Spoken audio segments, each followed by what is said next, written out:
ஒரு நடுநிலைமையோடு யோசிக்கணும். இன்னைக்கு பெண்களுடைய போக்கில் எத்தனை குழப்பம் ஏற்பட்டிருக்கு, ஆண்களுடைய போக்கில் எவ்வளவு சிக்கல் ஏற்பட்டிருக்கு, இதையெல்லாம் எடுத்து அவங்க உங்களுக்கு விளக்குனாங்க. அப்புறம் தொழில்முறை வெற்றி இந்த மண்ணுக்கு தேவையான ஒன்று, அதைத்தான் என்னுடைய அருமை சகோதரர் சுப்பிரமணியம் அவர்கள் உங்களுக்கு எடுத்து சொன்னார். இப்போ எனக்கு ரொம்ப சிக்கலான தலைப்பை கொடுத்துருக்கிறார் ராமகிருஷ்ணன். என்னன்னா தன்னைத்தான் வெற்றி கொள்ளுதல். இது கொஞ்சம் ஞானமயமான விஷயம், கொஞ்சம் ஆன்மீகமான விஷயம்.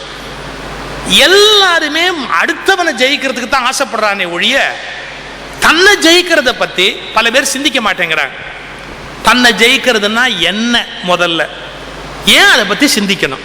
சரி, முதல் விஷயம் வரம்பாரு. பிறப்பிலேருந்தே நம்ம என்ன பண்ணிட்டோம், அடுத்தவங்களோட கம்பேர் பண்ணி வாழ்வதையே நம்முடைய பழக்கமாக்கிட்டோம். இது சரியா? எதுக்கெடுத்தாலும் கம்பேரிசன். அவன் பெரிய வீடு கட்டிட்டான், நான் இன்னும் கட்டல. என் காரை விட அவன் கார் நல்லா இருக்கு, என் கார் நல்லா இல்லை. சில பேர் வெக்கம் இல்லாமல் பிள்ளைகள்கிட்டயே சொல்றான், டே உனக்கு 10 வயசாச்சு, அவனுக்கு 10 வயசாச்சு, நீ எந்த கிளாஸ் படிக்கிறியோ அதே கிளாஸ் தான் அவன் படிக்கிறான், நீ என்ன வயசோ அதே வயசு தான் அவன். ஆனால் அந்த பையன் எப்படி மார்க் வாங்குறான் பார், நீ வாங்குறிய தரித்திரம் அப்படிங்கிறான் பிள்ளைய பார். புள்ள சொன்னா எல்லா ஒத்துமையும் சொன்னேன், முக்கியமான வேற்றுமையை சொல்லலையே பாருனா. என்ன, அப்பா அம்மா வெவ்வேறு. இந்த அப்பா அம்மா வெவ்வேறுங்கிறதுல என்ன இருக்கு, மார்க் வாங்குறது நம்ம ஜீன்லயே இல்லைன்றான். மார்க் வாங்குறது நம்ம ஜீன்லயே இல்லை. நீயே வாங்காத போது நான் வாங்கி உன்னை அவமானப்படுத்த முடியுமாப்பான்னு கேட்கிறேன். நீயே வாங்காத போது நான் வாங்கி உன்னை அவமானப்படுத்த முடியுமாப்பா? அது நமக்கு பரம்பரையே கிடையாதுப்பா, புரிஞ்சுக்க வேணாமா நீ அப்படிங்கிற. நான் எப்பவும் சொல்ற வார்த்தை, யாரோடும் யாரையும் ஒப்பிடாதீர்கள். முல்லையை மல்லியோடு ஒப்பிடாதீர்கள், மல்லியை தாழம்பூவோடு ஒப்பிடாதீர்கள், தாமரையை அல்லியோடு ஒப்பிடாதீர்கள். இறைவன் படைப்பில் ஒவ்வொன்றும் ஒவ்வொரு அழகுக்கு உற்பத்தி செய்யப்பட்டது. எந்த மனிதனையும் இன்னொரு மனிதனோடு ஒப்பிடாதீர்கள். சின்ன வயசுல இருந்து நம்ம தப்பா வளர்க்கப்பட்டிருக்கிறோம். என்ன தெரியுங்களா? கம்பேரிசன். எதுக்கு இருந்தாலும் கம்பேர். இப்படி இருக்கானே, நீ இப்படி இருக்கிறிய, நீ இப்படி வச்சுக்கிட்டா அப்படி இருக்கலாமே. எதுல எடுத்தால் சார் சொசைட்டியை பற்றிய கன்சர்ன் அப்படிங்கிறது அவசியம்தான். நான் இப்ப உடைச்சு ஒரு உண்மையை உங்களுக்கு சொல்லிடுறேன், ரொம்ப பிராக்டிக்கலா உடைச்சு சொல்றேன். பெருவாரியான மக்கள் கஷ்டப்படுறதுக்கு என்ன காரணம் தெரியுங்களா? அடுத்தவன் என்ன நினைப்பானோ அப்படிங்கிற நினைப்புல புழுங்கி சாவுறது. அவன் நம்மள என்ன நினைப்பானோ, அவன் என்ன நினைப்பானோ, என்னமோ நினைச்சிட்டு போறான். தூத்துக்குடியில ஒரு பெரிய தலைவர் இருந்தார், ஏபிசி வீரபாகுன்னு பேர். தூத்துக்குடி காங்கிரஸ் கமிட்டி தலைவரா இருந்தவர் ஏபிசி வீரபாகு. வஉசி கல்வி கழகம் வச்சு நிறைய நற்பணிகள்லாம் செய்த பெரியவர். தமிழ்நாடு காங்கிரஸ் கமிட்டி தலைவரா இருந்தார் ABC Veerabahu. ABC Veerabahu business பண்ணி நொடிச்சு போயிட்டார். கொழும்புக்கு வியாபாரம் பண்ணிட்டு இருந்தார், நொடிச்சு போயிட்டார். அவர்கிட்ட கார் ஒண்ணு இருந்தது. அவர் ரொம்ப பருமனா இருப்பார். கார் இல்லாம எங்கேயும் அவரால் போக முடியாது. அவர் கார் தான் அவருக்கு ரொம்ப கடைசியா வச்சிருக்கிற சொத்து. அதையும் காப்பாற்ற முடியாத நிலை. பிள்ளைங்களை கூப்பிட்டாரு, எப்பா இந்த கார் வச்சுக்க நமக்கு இப்ப வசதி இல்லப்பா, நாம இந்த காரை வித்துருவோம் அப்படின்னாரு. அப்ப பிள்ளைங்க சொல்றாங்க, அப்பா நம்ம மான மரியாதையே கெட்டு போயிடும், நம்ம என்னதான் நொடிச்ச குடும்பம்னாலும் ஏதோ இந்த காராது இருந்தா வெளியே போகும்போது வரும்போது கௌரவமா இருக்கும், இப்ப அதையும் ஏன்பா விற்கணும், அதை வச்சுக்கலாம்பா, கஷ்டப்பட்டாவது மெயின்டைன் பண்ணலான்னு பசங்க சொல்லியிருக்காங்க.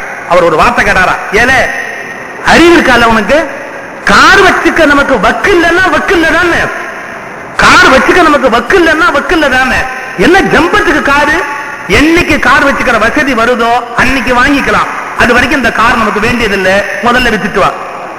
ஏன், நீ நிஜமாக எப்படி இருக்கிறாயோ அப்படியே வெளிப்பட தொடங்கினால்தான் இந்த உலகத்தில் மீண்டும் நீ வெற்றி பெற முடியும்.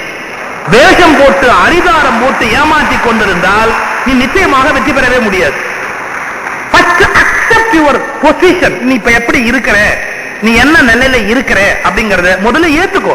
ஏமாத்தாது, மற்றவங்களை இல்லை ஒன்னனையே ஏமாத்தாது. உங்ககிட்ட இல்லாத விஷயம் இருக்கிற மாதிரி ஒன்னனையே ஏமாத்திக்காத, நீ சங்கடத்துக்கு உள்ளாக. நிஜமா இப்ப வசதி இல்லை, அப்படி என்னத்துக்குல காரு, என்னைக்கு வசதி வருதோ அன்னைக்கு கார் வாங்கிக்கலாம், வித்துட்டு வா. யாராவது நீங்க அப்படி இருக்காங்களா? யோசிச்சு பாருங்க. நமக்கு இருக்கோ இல்லையோ அடுத்தவன் நம்மள நல்லா நினைக்கிறதுக்காவது எவ்வளவு பொய்யான வாழ்க்கை வாழறோம்? தேவையாது. ஒரு ஆபீஸ் மத்தியானம் லஞ்ச் நேரம் 3 பேர் உட்கார்ந்து சாப்பிடுறான். எனக்கு ரொம்ப பிடிச்ச கதை இது. 3 பேர் உட்கார்ந்து சாப்பிடுறான். யார் யாருங்கிறத நான் சொல்லல, டிஃபன் மட்டும் சொல்றேன். ஒருத்தன் பொட்டலத்துல இட்லி இருக்கு, இன்னொருத்தன் பொட்டலத்துல சப்பாத்தி இருக்கு, இன்னொருத்தன் பொட்டலத்துல புட்டு இருக்கு. புரிஞ்சு போச்சா? ஒருத்தன் பொட்டலத்துல இட்லி, ஒருத்தன் டிஃபன்ல புட்டு, ஒருத்தன் டிஃபன் பாக்ஸ்ல சப்பாத்தி. யார் யாருன்னு புரிஞ்சு போச்சா? சரி, 3 பேரும் ஒன்னா உட்கார்ந்து சாப்பிடுறான். தினம் அதேதான் அவனுக்கு. மத்தியானத்துல கடுப்பா ஆயிடுவானா இல்லையா? நான் ராமகிருஷ்ணன் கூட சொல்லிடுறேன், அடுத்த வருஷம் என்ன கூப்பிடக்கூடாது. 4 வருஷமா ஒரே ஆள் வந்து பேசிக்கிட்டு இருக்கிறது, வெவ்வேறு ஆள் வந்ததான் சரியா இருக்கு. அது அவங்களா சொல்றதுக்கு முன்னாடி நானா சொன்னாதானே கௌரவம். இது தினம் இட்லி, தினம் புட்டு, தினம் சப்பாத்தி. உடனே இந்த இட்லிக்காரன் ரோஷத்தோட சொன்னான். எப்பவுமே இட்லிக்காரனுக்கு கொஞ்சம் ரோஷம் ஜாஸ்தி. அவன் சொன்னா, நாளைக்கு மட்டும் என் பொண்டாட்டி இதே இட்லி வைக்கட்டும். நான் இப்ப போய் சொல்ல போறேன் வைக்காதுன்னு. நாளைக்கு மட்டும் இட்லி வைக்கட்டும். வச்சான்னா இந்த 8வது மாடியில இருந்து கீழே விழுந்து நான் தற்கொலை பண்ணிக்குவேன்னு சொல்ல போறேன். இவன் சொன்னதுக்கு அப்புறம் புட்டு சும்மா இருக்க முடியுமா? நானும் அப்படியே சொல்லுவேன் அப்படின்னு. அதுக்கு முன்னாடி சொல்லல, அவன் சொன்ன உடனே சொன்னான் நானும் அப்படியே சொல்லுவேன். சப்பாத்தி பரிதாபம் பார்த்தான், நானும் அப்படியே சொல்றேன். புடிச்சிட்டான். ஆனா மறுநாள் 1 மணிக்கு சாப்பிட உட்காரும் போது பிறந்தா பிரிச்சு பார்த்தா இட்லி தான், புட்டு தான், சப்பாத்தி தான். எவன் எக்கு எடுக்கட்டா என்ன அப்படின்னு அதே டிஃபன் தான். இப்ப இட்லிக்காரனுக்கு ரொம்ப டெலிகேட்டா போச்சு.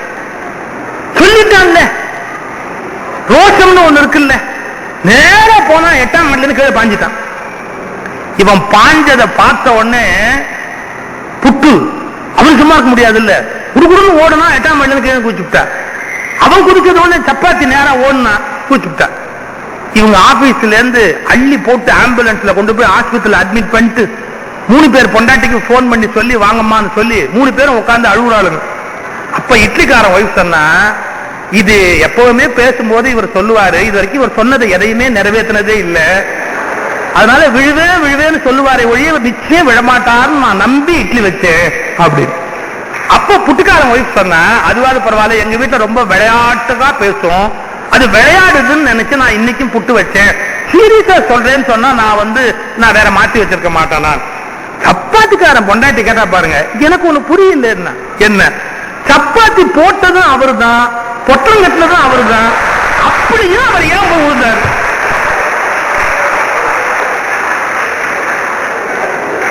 அப்படியே அவர் போய் விழுந்தாருன்னா ஏன் விழுந்தாரு அப்படின்னு எனக்கு புரியவே இல்லை அப்படின்னா. எதுக்கு விழுந்தா?